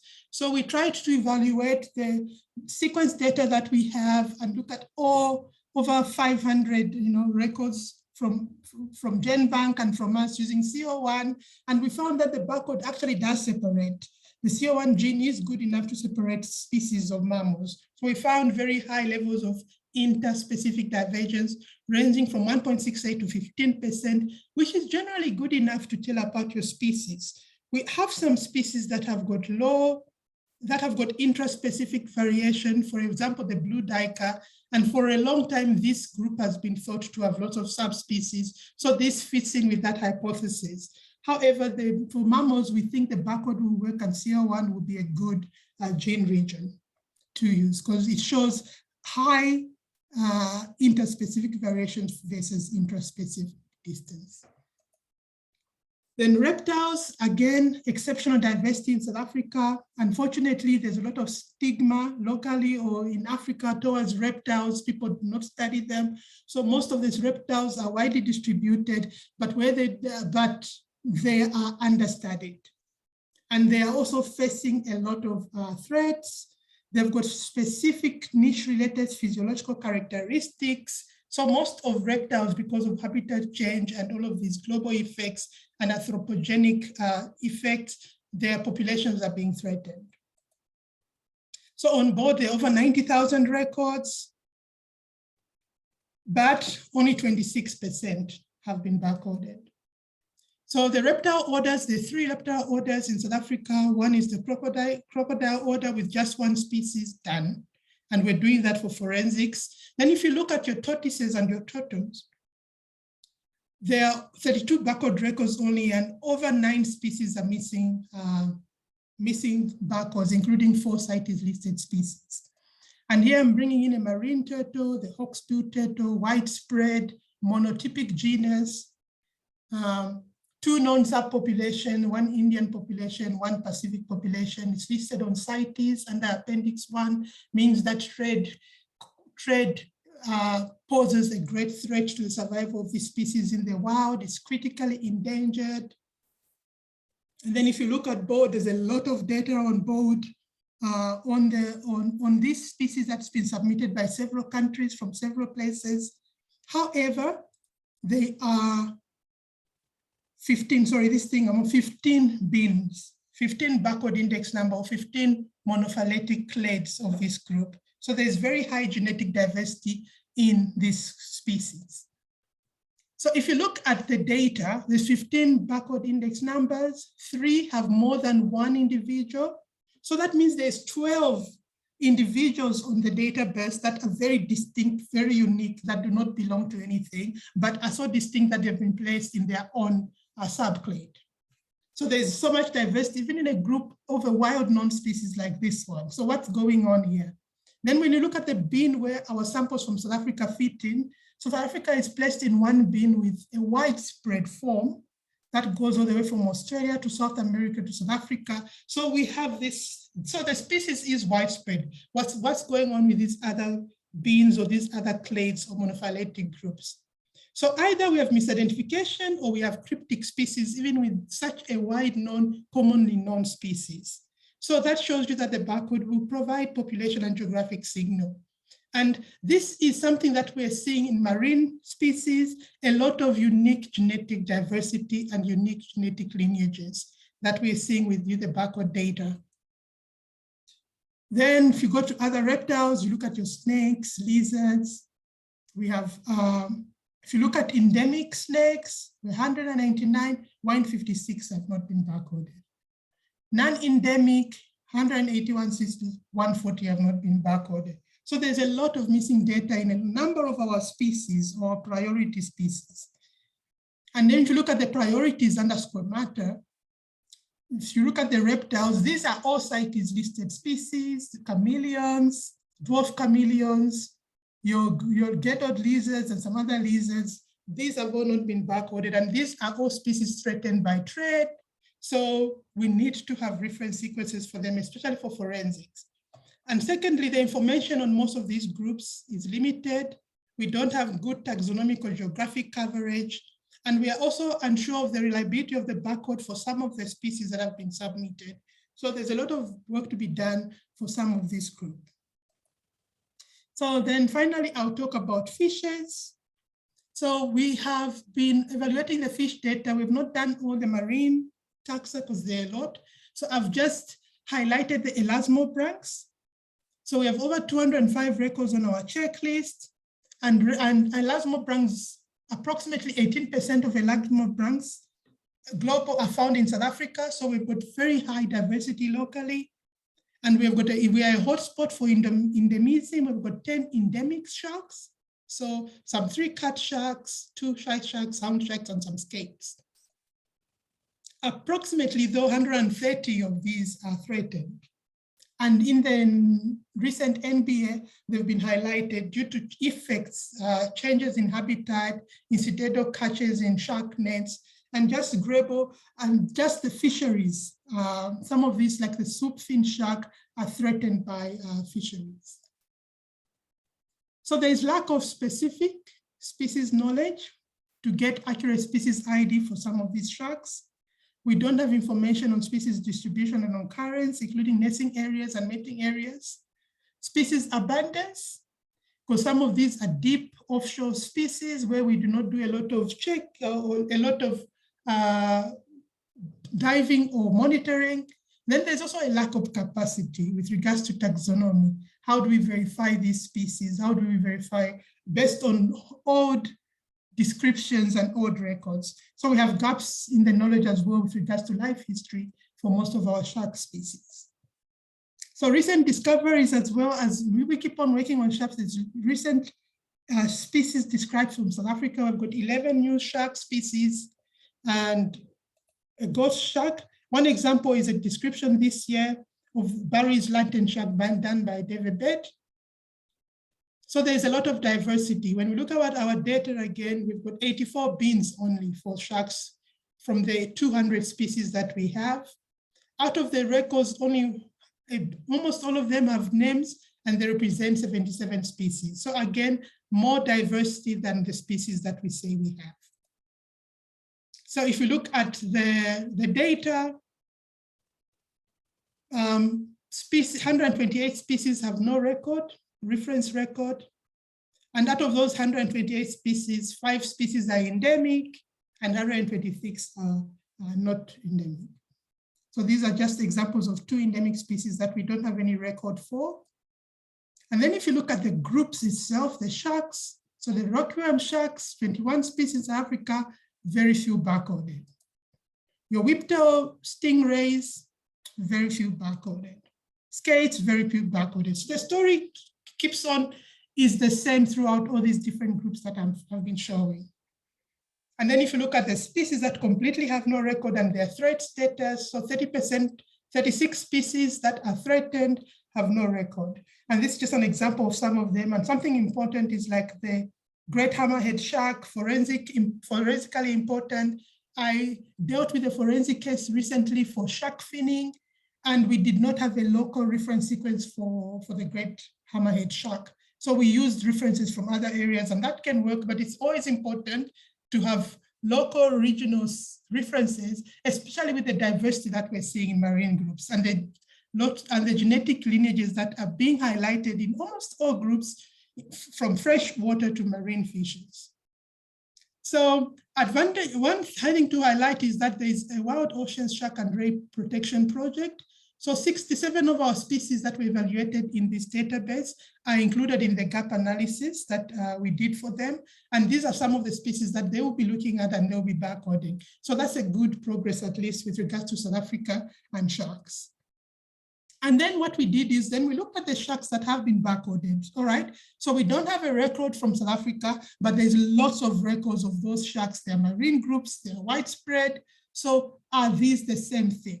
So if you look at some of these groups that have been barcoded with a lot of specimens on board from other countries and not from South Africa, look at the number of beams.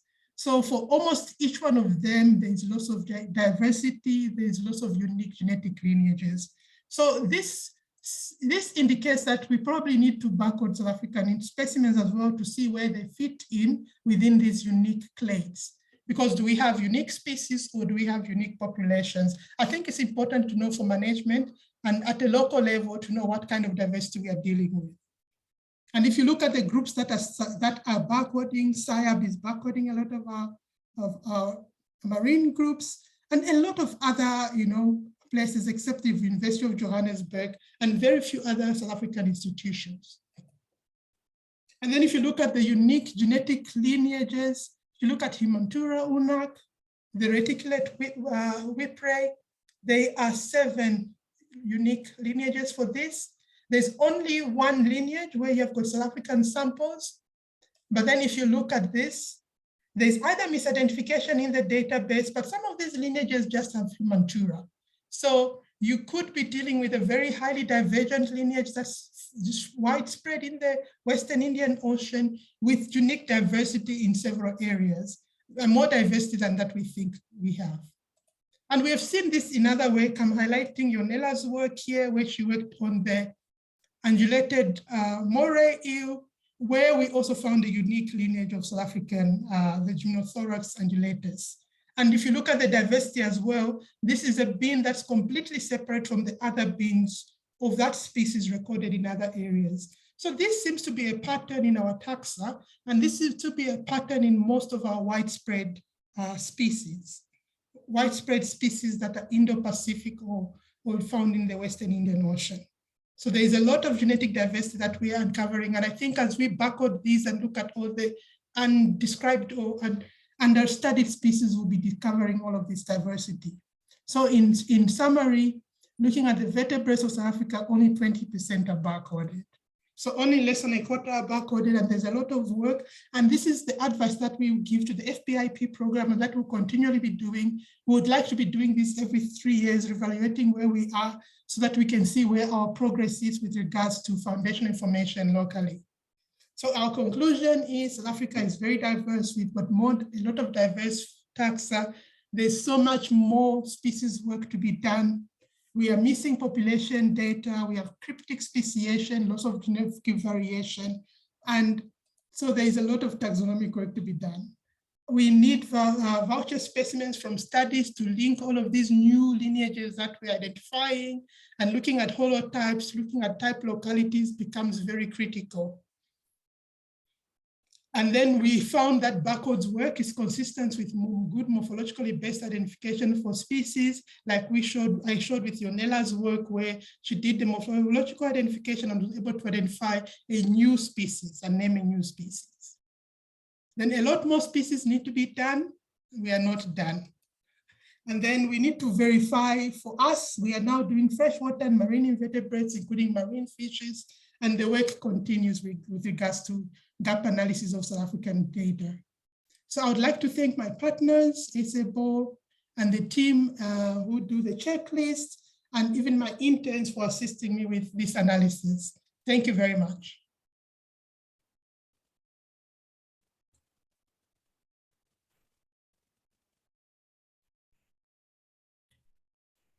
Right. Thank you very much, Monica, for a very excellent presentation. I really enjoyed that one. I see that there's a question for you from Francesca in the chat box. And her question reads as follows. Would you focus on early life stages as an important need to further unravel taxon ecological gaps?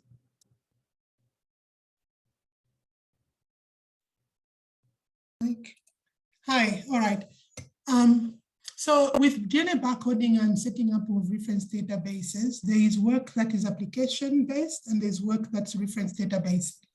So for reference databasing, if you're a taxonomic expert on the early life stages, yes, I would advocate adding those references with accurate morphological identifications as taxonomy.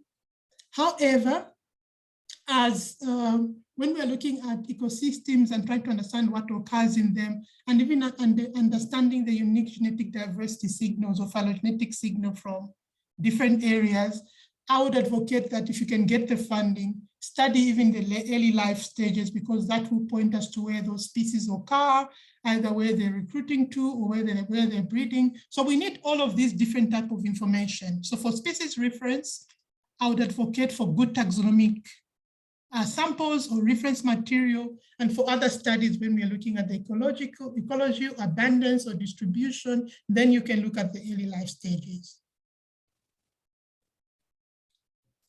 Thank you very much, Monica. There's another question from Pedro, and it reads as follows.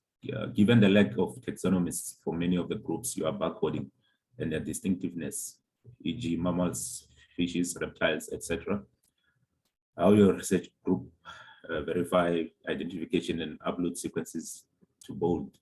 Where are the vouchers?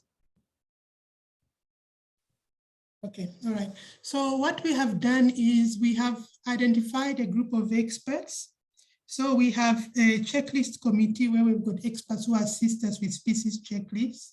But beyond that, with regards to the barcoding, for each group that we work on, for example, reptiles, Graham Alexander, and what's his name, Marais, the people who do the snakes, reptiles, Africa, are our taxonomic experts. So we take photographs, we send them to them, or we take the specimen to them for identification.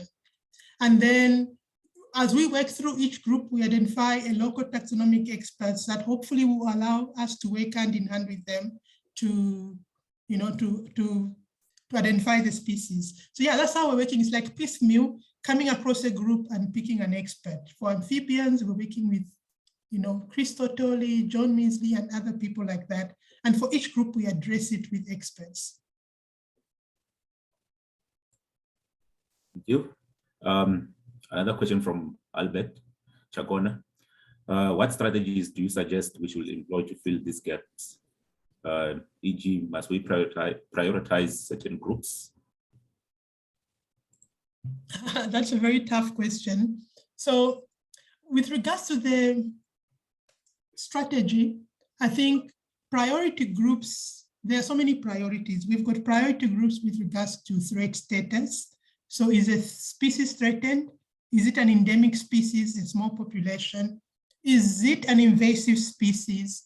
Or is there something going to threaten that environment where that species occurs? For example, with this shale gas thing, are we going to start evaluating the Eastern Cape coastline to look at the places where they want to work and what diversity occurs there? So priorities depend on what, I think mainly what is critical for that point and that situation. I would prioritize species that are threatened and that are endemic based on national priorities. I think we have to address what the government wants to do and address those national priorities. So that's what I would go for. And I think that's how projects are generally funded under the FPIP program as well. Thank you. If anyone has questions, you can raise your hand and ask your question live. So we still have enough time for further questions and engagements.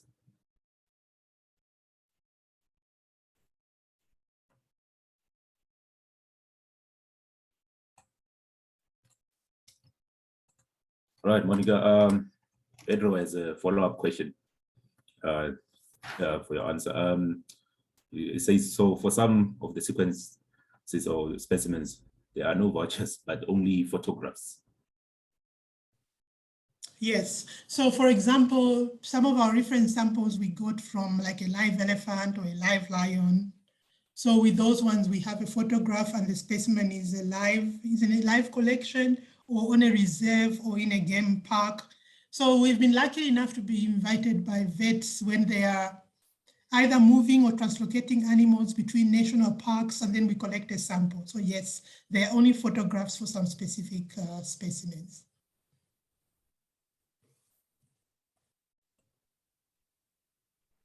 Right.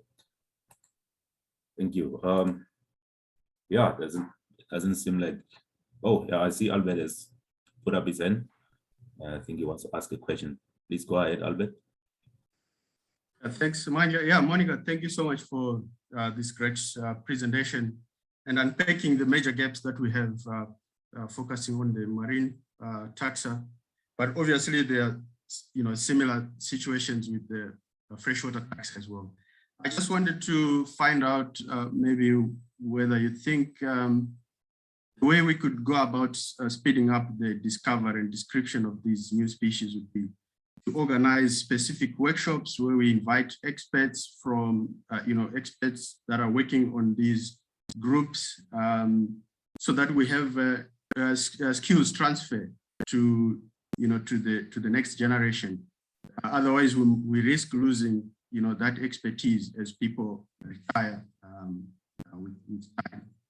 So I just wanted to find out whether maybe it's an idea that Sanbi and maybe your group would consider hosting workshops where we invite experts for maybe 3 months, and they get students or interns get attached to these individuals, and then we speed up the pace of skills transfer. Thank you. Thank you so much, Albert. That's an amazing idea. I think in this day where we have to speed up species identification, where we actually have information for some of this diversity, and like you are saying, with our growing, aging taxonomic expertise, I think that's a very, very good idea that I would suggest. Having workshops where people mentor, like a mentoring session for 6 weeks would be ideal. I think transference of skills with actually definable products. So the end product is actually that paper or that taxonomic key. And I think that would work. It's something that I can table at our next SAIAB meeting, as one of the potential workshops that we can plan. And I think with you sitting on the checklist committee, probably we can identify species where we have enough data and where we have students who can participate in that sort of a taxonomic workshop where people do this. And we can have these maybe sessions happen every 2 years or so, and then we see what progress we achieve, with going for the low-hanging fruit. That's what I would do. Yeah. So thank you so much. I think I would try and suggest this. Yeah, I will suggest this.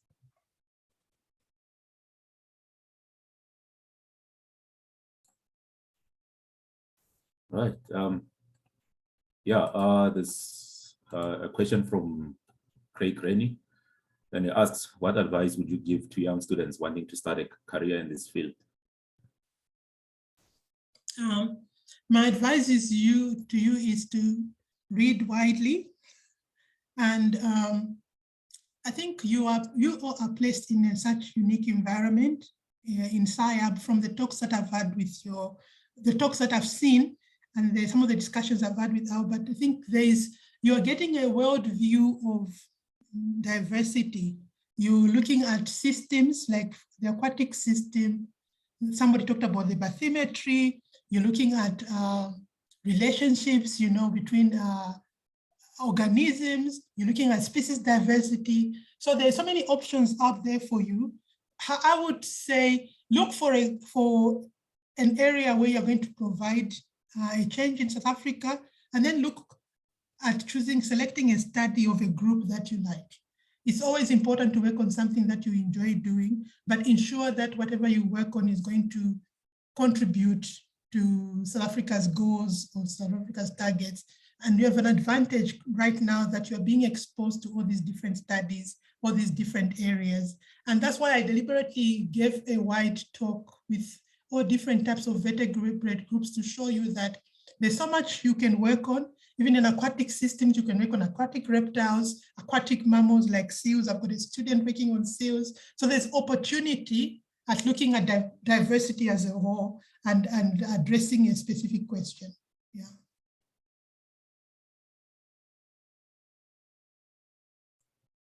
Thank you. Yeah, there's another question from Taylor. And she asks, on the table of unique genetic lineages of elasmobranchi families in SA, why is the species that is endangered at 2 barcode records while other species do not? Sorry, what is the question again? Why is the species that endangered? Yeah. At 2 barcodes, why other species do not? I don't understand. Sorry. So are you saying why are there only 2 samples for an endangered species? Okay, maybe let me just, all right, so the Barcode of Life database is a global database that anyone can access. Researchers, students, anyone who's doing DNA barcoding work can access and contribute work to the database. So the Barcode of Life database has a species list or checklist of all taxa on Earth that they can access. So with regard to South African species, they have a checklist on sharks of the world. And then there's a specific checklist on South African sharks. So what happens is as people contribute data onto the board, it goes onto the public database. For that species that's endangered with only 2 records, it means only 2 specimens have been submitted to board by, we don't know who has submitted them. Yeah, so each species that you see represented there, and also the number of barcodes you see represented on my tables indicate how many specimens have been contributed by either private individuals or institutions. So we have no control for that. All we can do is look at where the gaps are. Like for example, for that species where there's only 2 species, then we'll try and see how we can add more species to ensure we have got a good barcode.